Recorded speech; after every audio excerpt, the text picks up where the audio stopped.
Ռուսաստանը ընդհանրապես ուզում է Հայաստանից ռացիոնալ քաղաքականություն, ոչ թշնամական քաղաքականություն։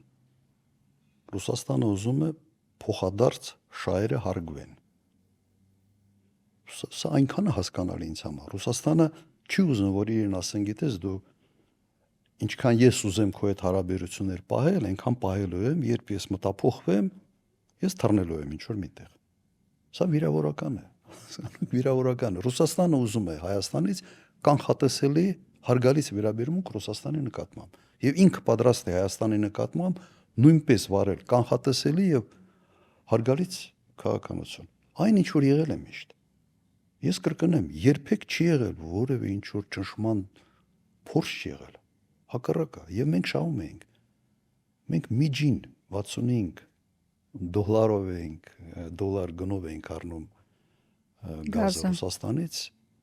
10 տարվա ընթացքում։ Մի քանի անգամ ավելի էժան, քան այն ժամանակ այլ երկրներն էին գնում, եվրոպական երկրները։ Հիմա ես համոզված եմ, որ հնարավոր է բոլոր հարցերի շուրջ լեզու գտնել Ռուսաստանի հետ։ Ուղղակի պետք է լինել ասենց հայամետ քաղաքական գործիչ, հայակենտրոն։ Մեր շահերը այնքան են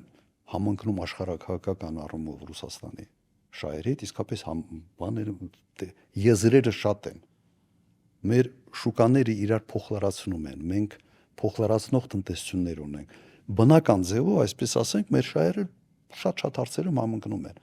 Ուղղակի ընդհանրապես պետք է ռացիոնալ քաղաքականություն վարել, քո շահերը ճիշտ հաշվարկել, քո ժողովրդի բարեկեցությունը հասկանալ, որտեղից է գալիս,